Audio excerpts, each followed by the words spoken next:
Hi, this is Damien from AtHope, and I am an axiological atheist, which can simply be understood as a value theory or a value science atheist. Or said another way, I am a value theorist, and I understand atheism through this type of a lens or understanding or way to approach ideas. And I'm here with a guest, and we're going to talk a little bit about philosophy that I love to talk about and try to help people understand and clarify things. So if you want, you can go ahead and tell us your name. It's a caller, so no one will be able to see them. And go ahead and either say your name or just explain the philosophy, that you like the best.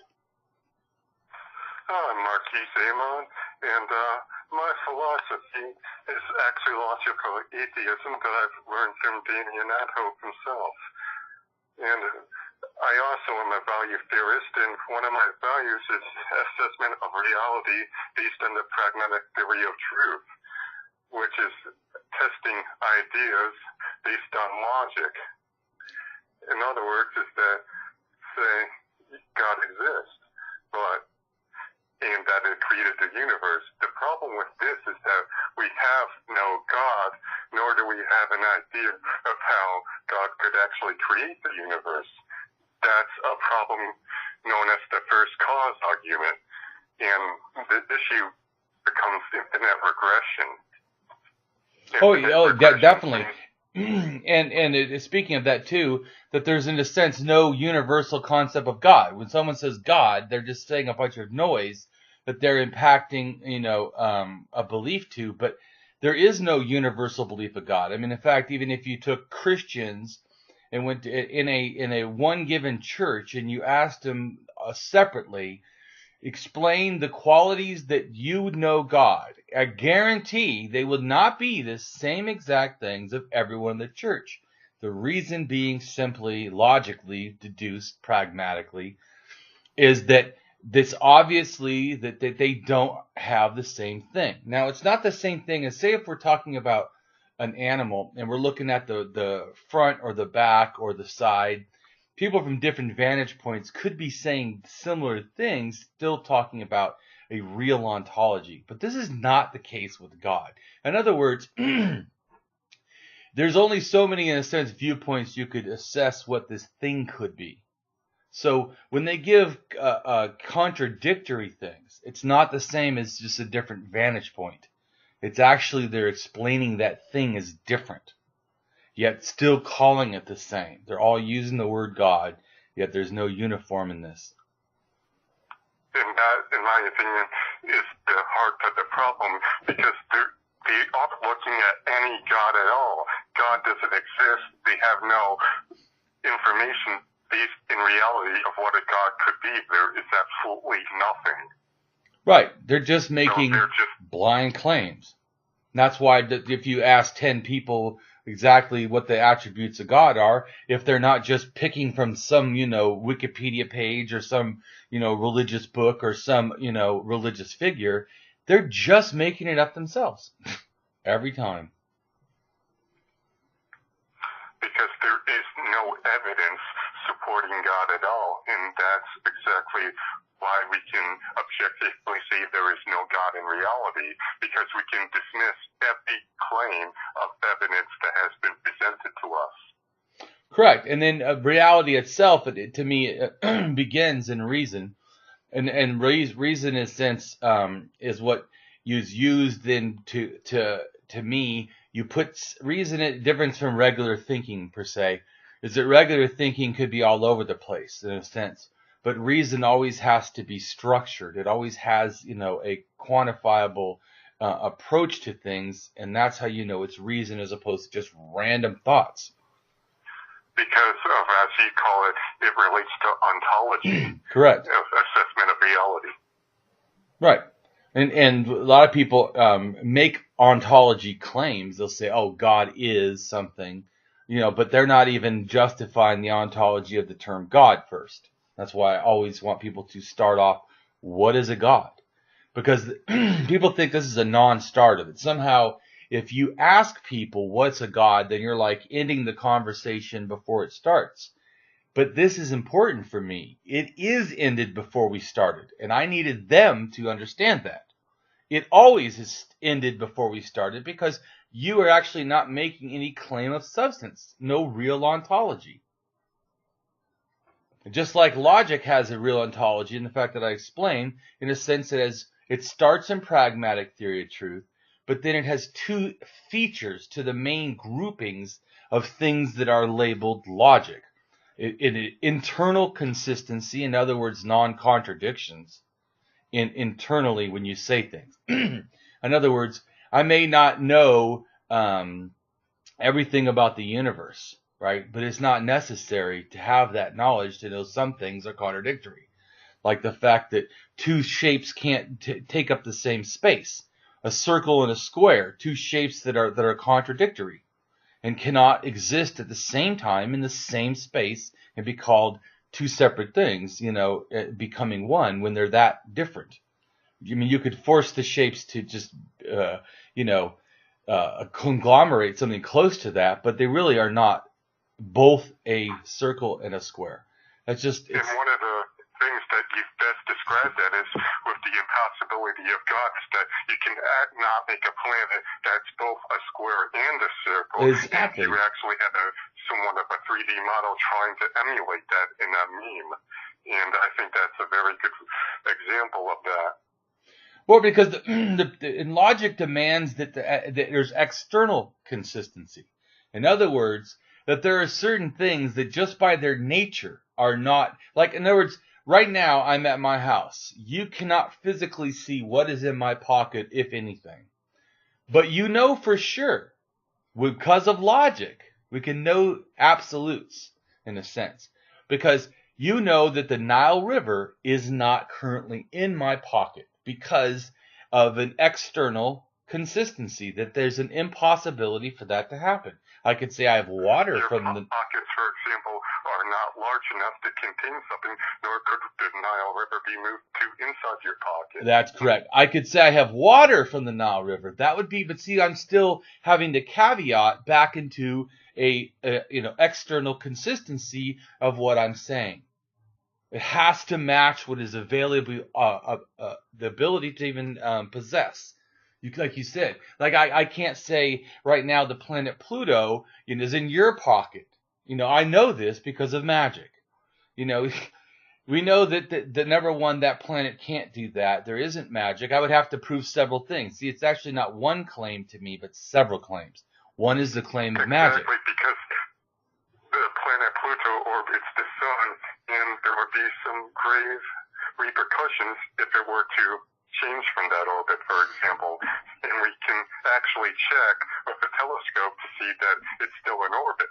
Right. So there's multiple reasons and ways. And the fact that its weight, its size, there's so many things. The fact that there's no magic, you'd first have to prove magic, prove that's even possible for anything like that to happen. But to me, so it starts off that without even looking, we're coming to this pragmatic external conclusion that there has to be consistency. This is why, to me, I think it's interesting because of that, because it has those two types of truth in it. Logic is a very interesting thing, but it still has to do with levels of knowledge. In other words, like if I'm just making a claim that doesn't require us to, in a sense, go look in a telescope, there's certain things that, like I said, the planet Pluto is not in your pocket. I mean, it just isn't. It cannot be. And to me, that's the kind of things that logic demands, is that there's absolute things. Like a lot of people say, well, there's no absolutes. Well, in logic, there is. It either is or it isn't. You either know something the way it is or you don't. It is either possible or it's not. And even if it's possible, we would have to look at another variable, which is the actual probability of that happening. True. And if the probability is extremely low, we cannot even consider that as a real possibility. Right, because you're going back to the fact that the pragmatic theory of truth, that there's something is being offered, that it has to match it to even be able to be, in a sense, consistent.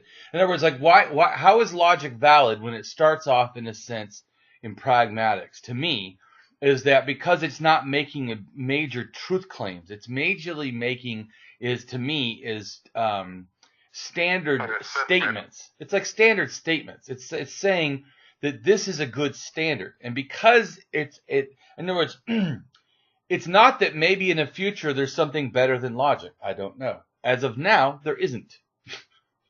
To be able to quantify ideas, there's supercomputers. Maybe they can do it in a way better, but the human mind does have limitations. And to me, for example, is that we don't have exact algorithms to actually form our ideas to the most efficient standards. Since we are fallible creatures, yeah, definitely, human beings, we have to use this idea in the pragmatic theory of truth because it's worked for us in our evolution of our brains. Right. It's the most useful tool available to us to get the maximum amount of true results, in a sense, or presumably true results. So it is. And to me, it's not like that. People should understand. It's not like to me that logic is doing truth. Logic is a method that helps us navigate truth. It's not that, you know what I'm saying?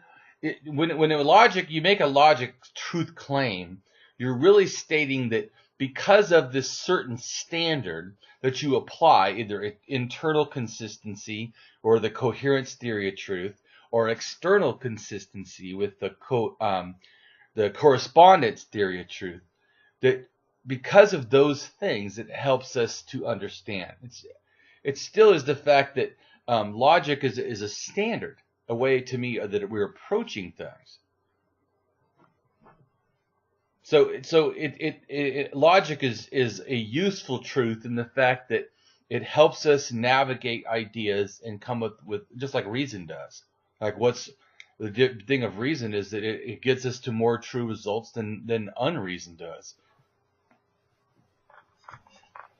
Because the purpose of reason is to actually find those results by actually thinking of logical ideas and applying them in reality to test your hypothesis. Right.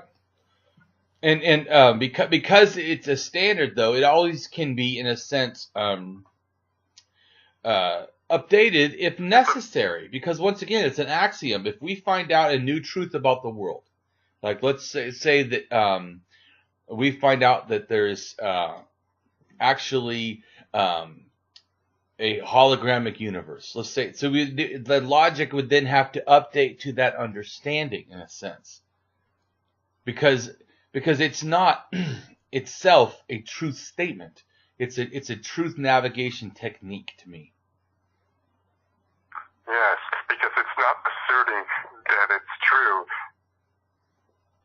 Well, it does assert things. It does assert things are true, but it's basically not making the claim that it is true. That's what I was trying to say. It's using a methodology for navigating truth, as you said, but it's not making the claim that it's an absolute truth. It's the truth based on our current understanding, as you said, that may be updated. Oh yeah, so in that sense, it's absolute to that understanding. So that's why it is an odd thing. Logic is, in a sense, an odd thing because it's absolutely true, and yet it's true only to the understanding that we have of reality. If that were to change, then the logic would have to then. Go ahead. I was thinking that they would be called conditional statements because the condition that things are true is to that understanding.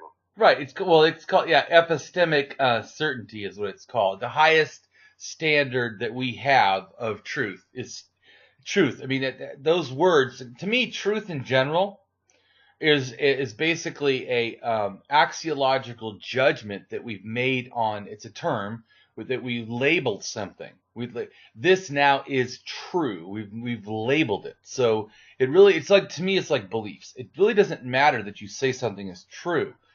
I mean, it does in a sense, but I mean, I want to hear its justification, its warrant, its rationale, its logics. I mean, how is it forming, keeping, or stating this? Because that'll tell you more important. Like the conclusion without actually stating your hypothesis where actually the proper thing to do would be to form your hypothesis, then your conclusion. Well, true. You have the information Yes, supporting your idea. True, very true. Sometimes when I do blogs, I don't always start the way I'm supposed to, because I just do it out of my own head. I'm trying to get ideas. But yes, I agree. You should first state the hypothesis, explain what's the categories, and then support the conclusion if it's true or not true. So I agree that but I'm saying when people offer you, they say like God is, they just offer the truth claim with no rationale of why they could say that, how they know that, why that statement is true. Even if it is true, why is that statement useful or valuable to us? Because let's just say there is a God that we don't know about, that we can't test. But you know what? Then that God is meaningless to reality. If there's no effect in reality to believe or not believe in gods, then gods are meaningless to reality. Exactly. For example, there's this deist philosophy that people have that there's a possibility of an indifferent God, but that's irrelevant because the God is taking no action with us. We cannot perceive anything happening in reality, so therefore the God simply doesn't exist. Well, yeah, I would say that no God exists in reality because there's no evidence of what that claim of a term God could even be in reality. And I do agree that most times that what people do, when you push them enough, they'll say, oh, well, that's because God's before the Big Bang. But to me, the Big Bang in a sense is reality. So anything before that, which is now currently somewhat, unknowable, that would be not a God, that would be nothing, because you could make no claims about that pre-existing whatever. Not even the fact that they didn't just continue. We don't know that. We don't know that they're just universe nonstop, never did anything, or that we're just some spiral thing off of another, set of a universe or something. We don't know. Yes, I think that's the string theory. Yeah, but my point is, it doesn't matter. Those are hypotheticals. I do not have to leave a belief open for a hypothetical. I don't. There's absolutely no warrant for me to leave belief open. If they can produce the hypothetical is no longer a hypothetical, but a possible or an accuracy, one of those levels of the status of truth, then I would start entertaining it. But until then, just like the God concept, I'm apathetic. There's no reason. I look at reality. If I don't have a God, I can navigate reality just fine. So it's a meaningless abstraction that we've added. It's not something that you find in reality. Look, there's God. There's a piece of God right there. No, nothing. And the claim is that... What's God made out of? Well, exactly. What is a God? But I'm saying the point is that because the claims are not substantiated in reality, there's nothing magic. The only hope they have is that pre-reality, that maybe there was magic. Yeah, but we can't make any claims about pre-reality. They're just making hypothetical. It could be Stay Puft the Marshmallow Man. I mean, that's no more, in a sense, logical than a God. Because to me, if we look at what is the reality, just the fact to me that it debunks the God is if you look at how reality occurred, and since evolution, that 99% of all living things on the earth, plants, animals, everything, has died, gone extinct. I mean, just imagine a child's report card comes home. Look, Mom, I got 99% wrong. You would go, oh, perfect child. Perfect report card. You'd be like, wow, you need to take the class again. I think we need to get a tutor. So obviously if there is a God, even a deist God, he is not an intelligent designer, since 99% of all of the things that he created in life died. That would be extreme failure. And to me, logic, once again, pragmatically, just looking at nature itself, because they always go, oh, I find God in nature. Yeah, I find non-God in nature. I see the aspects of, this is like the fact to me also, like you can say anything is sin, right? As they try to.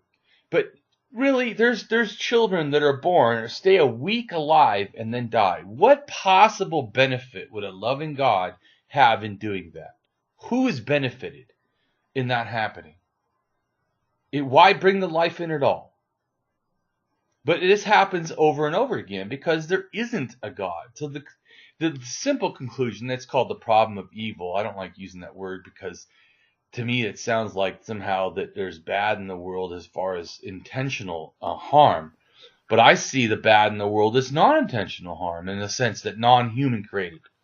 I mean, why is there so many cancers? I mean, how many cancers could you give a loving God? I mean, is there a billion kinds of cancer? Would it still be loving? One kind of cancer? How many kinds are acceptable? And why would a loving God invent so many kinds? I mean, everything in life has to eat things. Everything in life, is this battle of decay. And to me, none of that is loving. And then to me, people make their gods even more horrific by demanding that they control our lives. Then on top of that, when we're not controlled, we're supposedly to be tortured forever in places like hell. Just absolute immoral ridiculousness. I completely agree with that. And I've been on forums, and one of the things people say is that why doesn't God deal with evil is because we ourselves are evil. But as you said, the argument from evil, not that it's a good idea, but it's an example to where why would a loving God even create or allow evil? That's simply wrong. Well, like I said, I just don't like that word evil because it sounds like it's a behavior. Because to me, it's harm in general. Any harm is the God's responsibility. Just like the fact that it's actually not necessary for us to feel as much pain as we do. So the fact that we were built to feel pain, if a God built us, right? The fact that we're built to feel such pain and there's almost no cutoff, says we pass out. That would mean that the God would be sadistic in my opinion. The only logical conclusion is that. Exactly. That's why I said, if we look at nature, then God is a failure as a designer. If we look at nature, then God is an immoral, sadistic being. So, I mean, if they want to say that nature demonstrates God, then they have those problems. And they have never succeeded in overturning that. To me, but that's one of the main pushes for an axiological atheist is the value things give and the disvalue things remove. The God concept removes value from humanity. It does not give him it the value. Yes, and the reason for that is the question would be, does God benefit humanity in any way?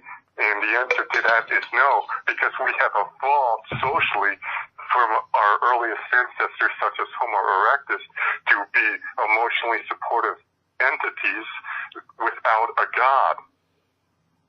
Yeah, exactly. And speaking of Homo erectus, to me, Homo erectus about 300,000 years ago, basically was involved in behaviors that are, to me, pre-anism.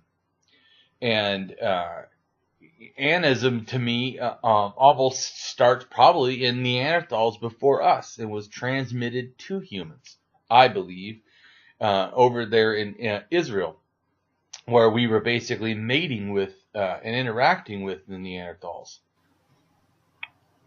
And there's actually the first humans buried were buried by and in a way that was Neanderthal.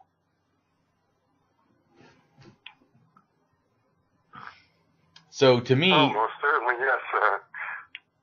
And there's actual artifacts from that time period, more than 45,000 years ago, for example, of the burial rituals that the Neanderthals did were certain artifacts.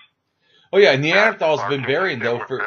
Yeah, but the Neanderthals have been buried for like 250,000 years. Or maybe it's 230. Anyways, I think it's 250. Anyways, but it's way more than 45. Yes, they were definitely still... I was just indicating that. Yeah.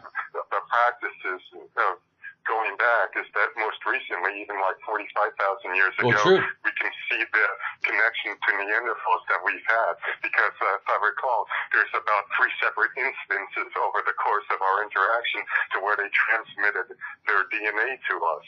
So we've been breeding quite a bit with them over the course of our evolution. Oh, definitely. And symbolic thought is old. I mean, there's a 300,000-year-old wolf tooth pendant that somebody was wearing or putting on a spear or doing something, you know. But I mean, we have this mentality that everything was made, you know, yesterday or something, or that 5,000 years ago religion was invented. Yeah, what a joke. Yes, and one of the fine examples that I've known you to share would be with the actual mammoth tucks in the ivory of the carvings, that they actually done some very fine artwork even by today's standards. Oh, yeah. Even at 30,000 they were doing stuff that was amazing. Which 30,000 to me is basically for sure that there was already shamanism, especially in Siberia.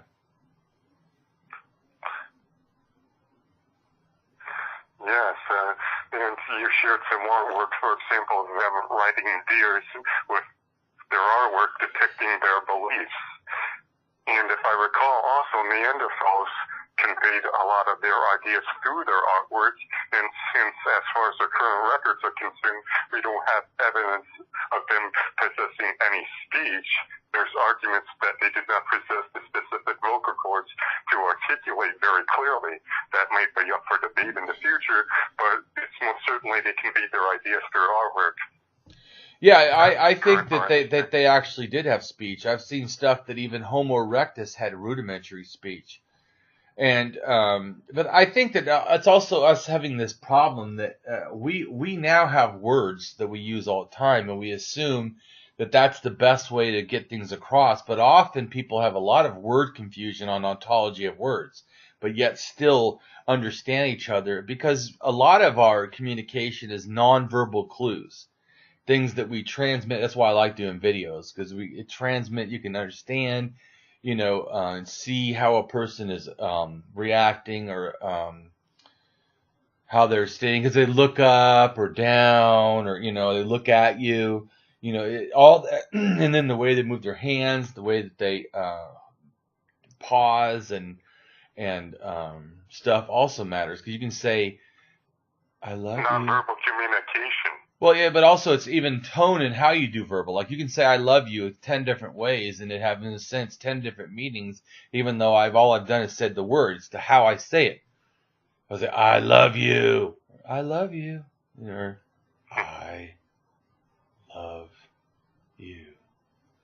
I mean, in a sense, I'm just making a point that, so it's not just words, it's also like how you transmit things. But it's obvious that they were communicating in something, because the stone tools you can see evolve, and from a million years for sure down, but you can see them evolve, and that they pass it along. So they're obviously teaching each other. So even if, let's just say, they had no language, which I have several things that say they did, but even if they didn't have language, you know they were transmitting ideas from one to another in a concession, because of the fact of the stone tools. The fact that you have this, you know, learning from one to another, you know they were transmitting ideas. And, you know, to me, we see life as sacred and profane or whatever, but I don't think that animists or anyone before that saw it that way. Everything to an animist is magical. Everything. Ideas, everything.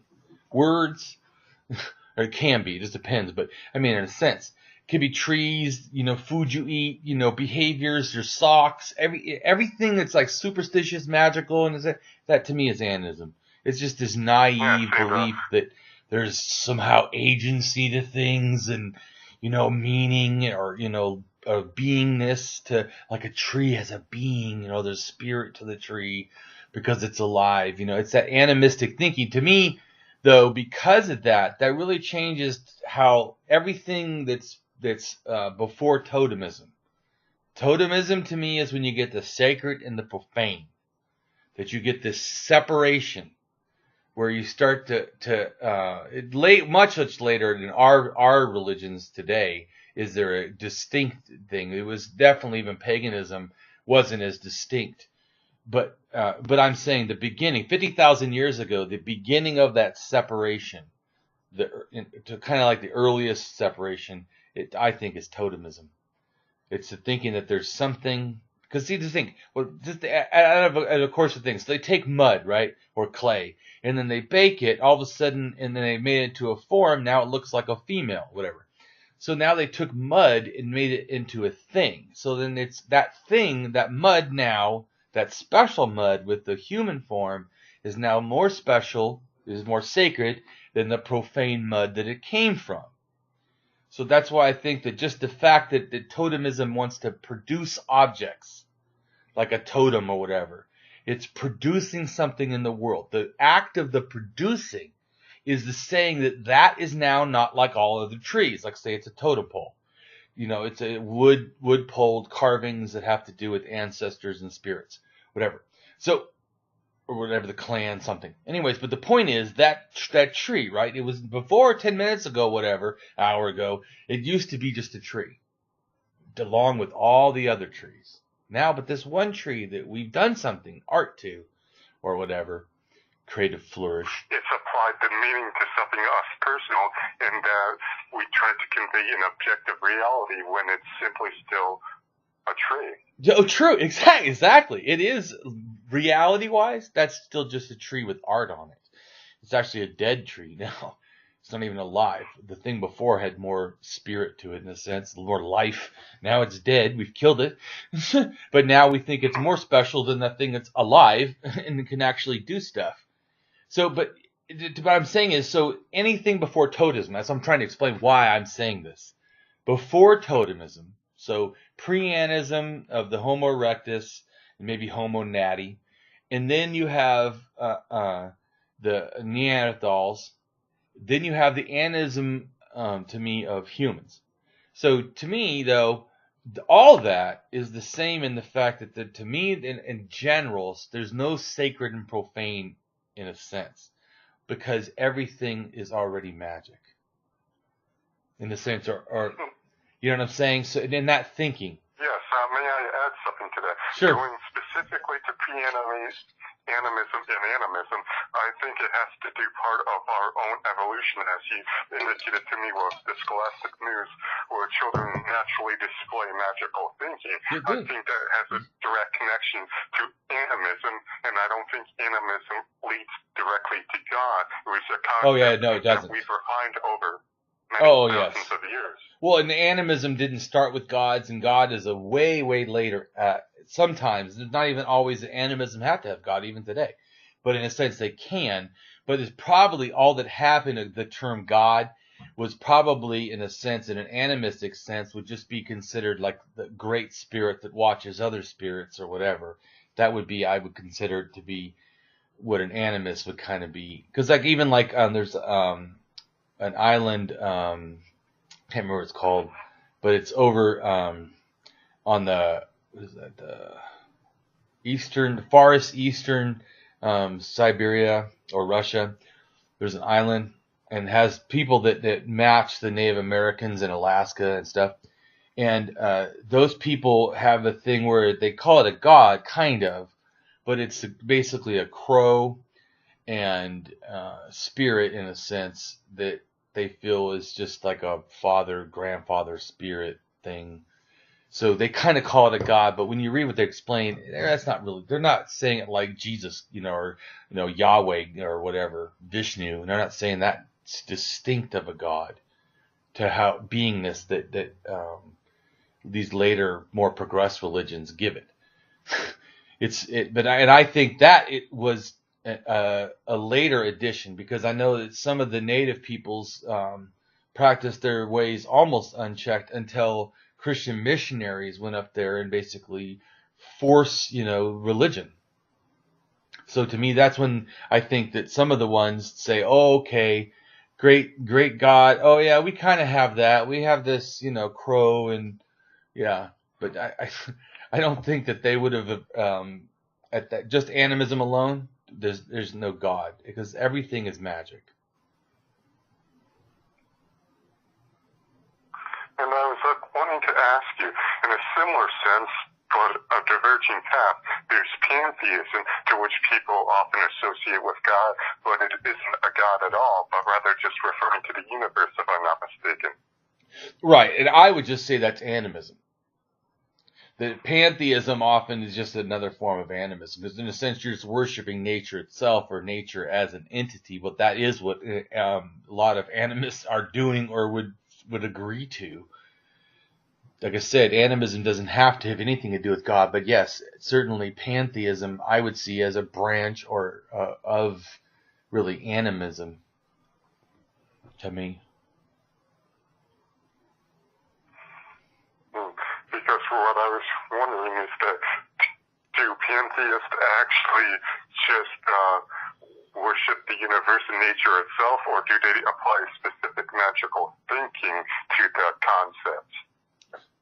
Yeah, I don't think that generally pantheists, I would say, worship nature any more than an animist worship nature. Animists don't actively worship nature. They hold it as sacred, different in a sense. They hold it as special. They hold it as alive.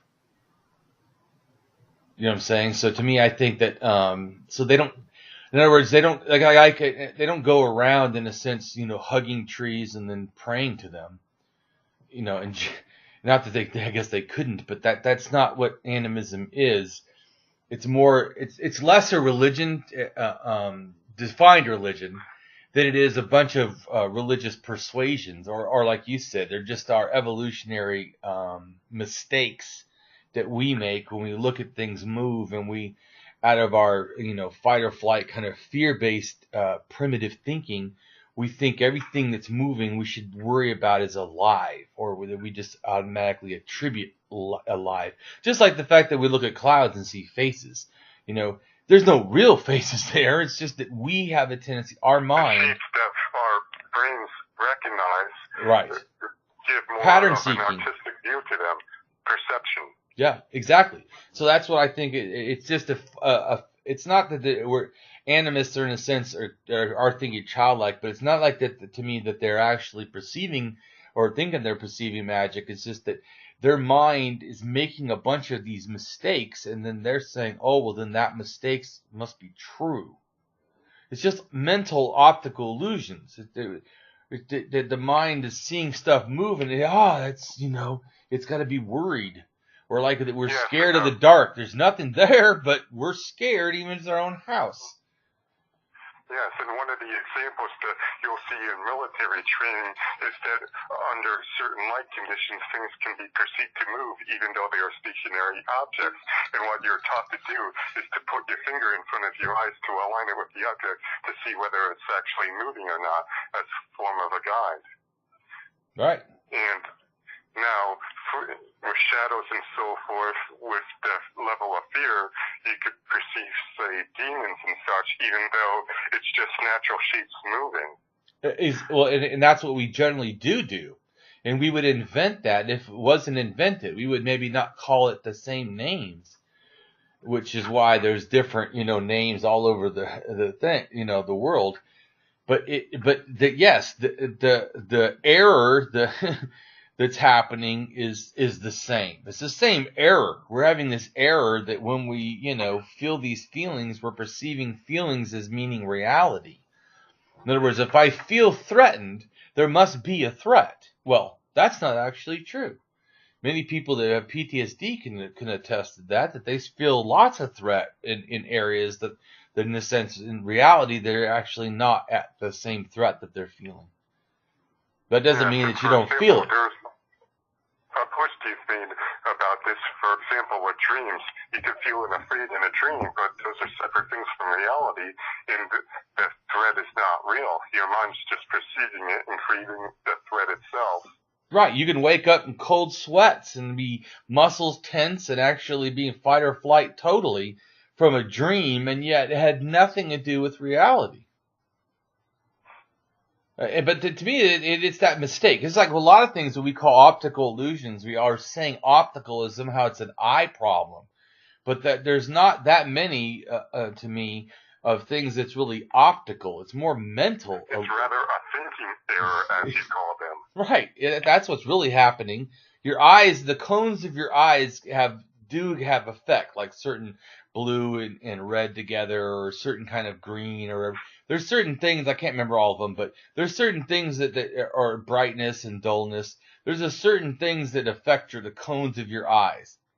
But that's not generally, when you look at optical illusions, what's happening. No, what's happening is when you look at a picture and it's moving or something, it has your mind sees two pictures and goes, it's not right, and tries to figure it out. What is it? What is it? What is it? What is it? And then it just gives you like the best guess, like the pragmatic guess. Like, oh, I think that I used to see that might mean this. Because in a sense, to me, we're quick thinkers and we're also lazy thinkers. Quick thinkers in the fact that our mind generates all these possibilities. Hey, like a little 2-year-old. Hey, what's that? What's that? What's that? What's that? Our mind does this. Some people's more than others, but our mind is doing this. It's like it's wanting to figure stuff out. It's wanting to figure out what it sees, what it hears. So because it's doing that, though... along the lines of intuitive thinking as opposed to critical thinking, for example, where in critical thinking you take more time to assess these things, where in an intuitive thinker you rely on your previous information that you've gathered from experience to pick the best pragmatic guess. Right, and intuitive thinking can be a good thing. Certainly, it's evolutionary. The ones that were intuitive thinkers are the ones that survive. If everyone was only critical thinking and no intuitive thinking, we would probably gone extinct, because in animals and people would have attacked, or things, events in the natural world would have happened. We would have had, not started with fear. We would have started analyzing it, and we would have died. Yes. The quick reaction to fear is important. Yes, it's a survival mechanism. Right. If you don't want to remain in a situation where you're in danger, that's just not a good thing to do for your survival. Right. So it's not that even me, I have tons of thinking errors. The thing is that we don't have them because we can't stop them. To me, what we can do is manage them and manage how they're applied. In other words, if you say you get angry, you want to hit someone, you don't just hit them. You stop and you think about it, and you decide that that's not worth it or whatever. But you analyze it. And that's the way we should do with all our beliefs. Everything that comes in are our thoughts, impressions. It's not like we should just intuitively accept everything. I don't think that we should reject it all either, because sometimes our intuitive, like you said, it's actually, people feel like with intuition, it's like some magical thing your brain just came up with. No, it's just previous experiences, or things that you've either directly or logically deduced because of, the relation to them. What's the answer? What's the possible answer? And so it's not that that's wrong. That certainly is not a way we should do things. Like, as a standard, that is not the way. Even though it happens automatically and it can be productive in a limited sense, it's not a useful tool in the long-term sense. We need more methodological, standardized way of doing something. Yes. And as you indicate, it's belief acquisition and belief relinquishment based on facts that we should be applying. Right. Well, whenever you're presented with, I believe in belief etiquette. That's a logical, pragmatic standard that I have, because I find that it aids me in having the most... Reason. Well, it's reason, and it also aids me in having the most true things. And it helps me also navigate stuff that's coming in, stuff I already have, and stuff that, I need to get rid of. So the first thing to me when you do belief etiquette is that your belief acquisition, how you allow things to come in that you believe. And it's not that I think that you, beliefs in a sense are, for me, in just a very general sense, are just that you accept something. So that can happen without you wanting to. In other words, like you can all the way you want not believe me on something, but you can still accept my ideas, my logic is just too, reasonable or whatever. It's for somebody. So because you didn't want to in a sense, but you can't help it. So it's not that I'm saying that every belief is something that we can choose to not have.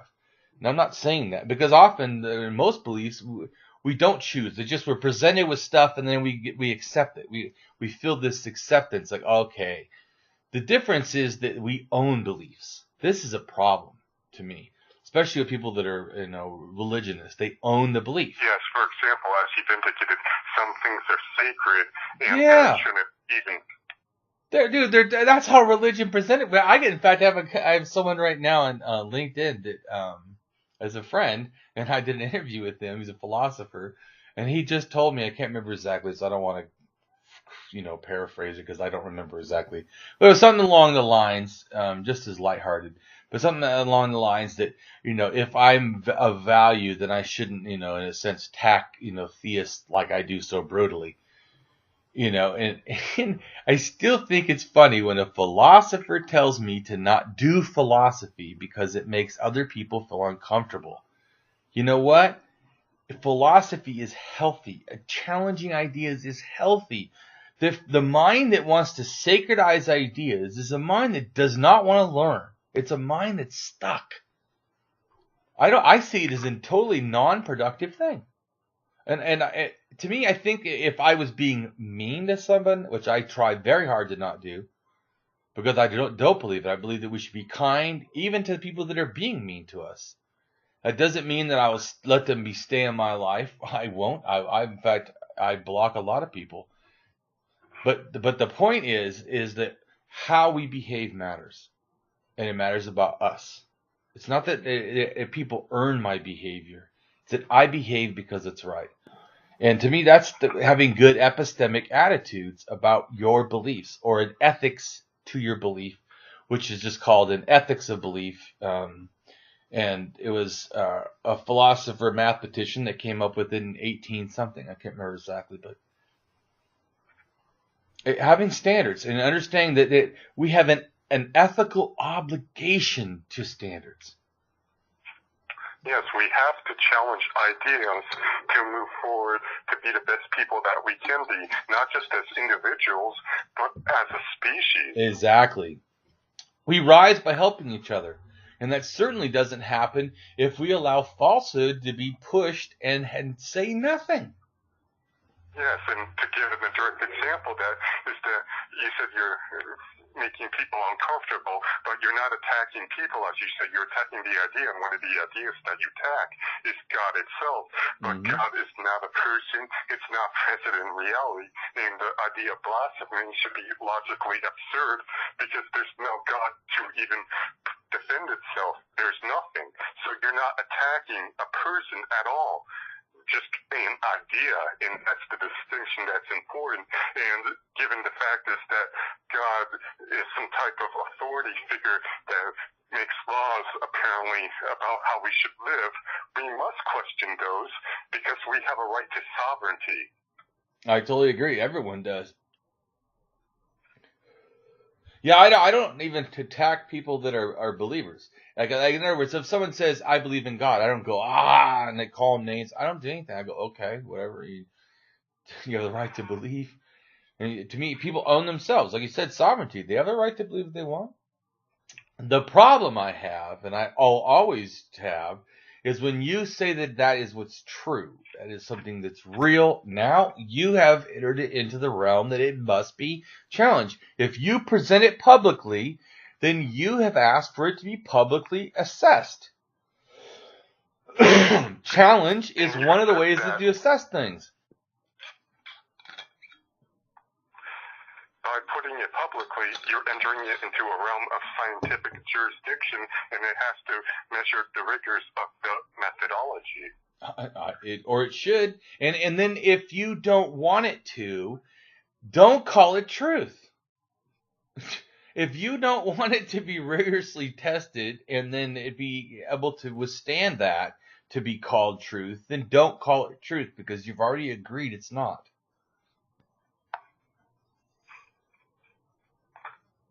I agree with that. I mean, I always tell people, it doesn't bother me. Someone said, the Christian said that she's sorry she hurt my feelings. And I go, you didn't hurt my feelings. And we're just talking philosophy. I do not get offended when they challenge me, ever. I like explaining. I like when they ask me, because sometimes I forget to explain enough. Because it seems so logical and obvious to me. I'm dumbfounded when some people say things. And I'm not saying that I mean mean to them. It's just I'm so unaware of what some people don't understand. Because to me, it's so easy. Like, I remember the first time someone asked me, well, how do we know logic is true? It's dumbfoundingly, like, what? How about the internal and external consistencies? That right there, done. To me also what's interesting is, to me, when you say logic, if you say you agree with logic, you're agreeing to a fixed reality. You are. So you already agreed, number one, to reality, and then you agree that reality is fixed. And that reality cannot involve magic, because magic would void logic. If there really was magic, so you could do anything possible, then reality could change, right? What's that? I said we would not be living in a fixed reality if magic existed, because fixed reality indicates certain things are always true that have been tested consistently externally. Right, and that's what logic states. Like when you say, well, a bachelor can't be, a person who is currently married or whatever, but that's only in a society that is not polygamous. So at first it can sound true, because it's a statement in logic, but that logic would break down if society allows more than one wife or more than one spouse, period. So the moment that you did that, then that statement, there's a logical statement that's like that. Can't remember exactly how it's stated, but it's something about bachelors. But the point is, that's only in a reality that does not allow plural marriage, because the moment that it is, that you certainly can be, in a sense, a bachelor and be married. But so well, that's all I'm trying to say is that, so that the fact of you being in reality, though, you can't have another caveat. So, because then the other logic has to change. Then logic would have to say sometimes it could be if magic. You know what I'm saying? Like, so a human being can never be a cat unless magic. You would have to have that. Logic would have to add that caveat, because it could not stay the same as it is. Because right now it would be a person cannot be a cat. And that's biologically impossible. So we are indeed in a fixed reality where you can't add that caveat. Right. And this is another thing too, is how we get to the fact of even accepting that there's a fixed reality is pragmatically. Pragmatically, we're receiving these senses in our bodies, our eyes, our hearing, our touch, our smell, everything, and then we have the ability to communicate with others, and we can assume other minds because they speak in ways, they have knowledge that we don't feel like as a sense we have, and then ethically, the presumption, it's like ethically, we have to assume the world exists as it does because people can be harmed. Because let's just say that all this is fake, that none of this is real, that I'm not talking to you as a real person, then if it's true that none of it's real, then there is no ethical anything, nothing, that no one's being harmed.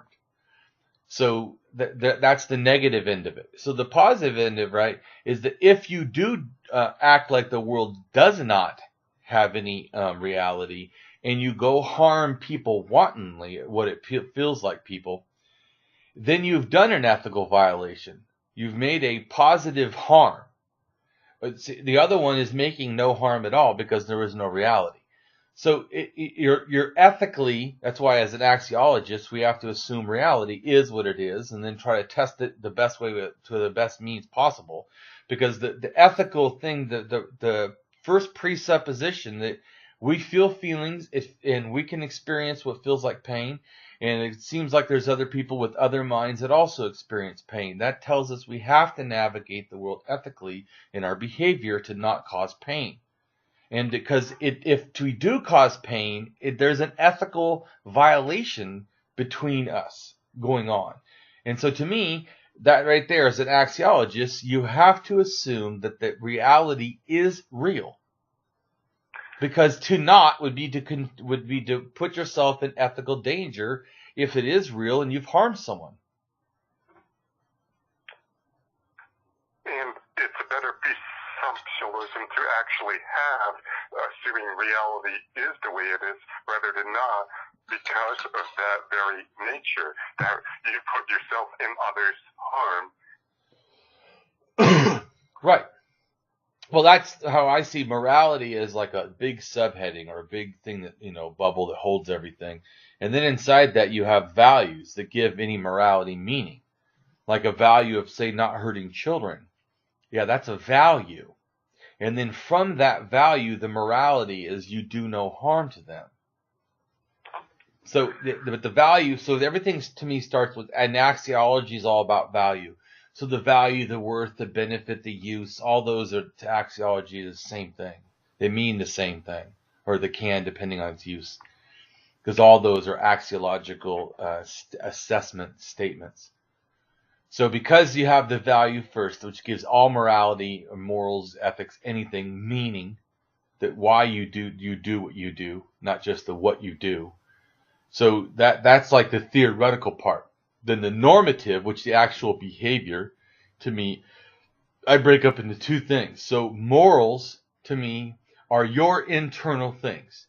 What you feel you should do. In other words, your axiological value is don't harm children. Because they're defenseless beings. So that would be an ethical violation because they cannot defend themselves. So you first off, that's your value. Then that's the theoretical part. Then the normative thing is then for my personal self, I say for my standard, I'm gonna not do harm against children. That's my own personal standard. Nothing's happened external of me yet. These are, in a sense, one is a total theoretical, then the other is in a sense a partial kind of theoretical, but it's still about my behavior. So it's normative. And normative is about how I actually behave. So it's normative in my behavior. Then we get to ethics, which to me has to do with other people. So this is where religion... into reality. Yes, exactly, going into reality. So this is an actual, when your internal desire behavior becomes your external actual behavior. So your morals inside, my internal desire to be, in a sense, a type of person and have a sense of values, that this is then expressed in my ethics. So just like there's business ethics, there's not business morals. To me, they're already getting what I feel is that ethics is when we behave with others. Morals is all about us. Morals do involve how we then choose, because if I think that it's okay to harm people, that's my personal moral that I can go do that, then my ethics will be terrible. I will be going and hurting people. Yes. Excuse me, Mr. AtHope, but my time is running short. I would love to continue this discussion in the future, if that would be all right with you. Oh, yeah, definitely. Well, we can go ahead and wrap it up. I've had a really fun time talking, and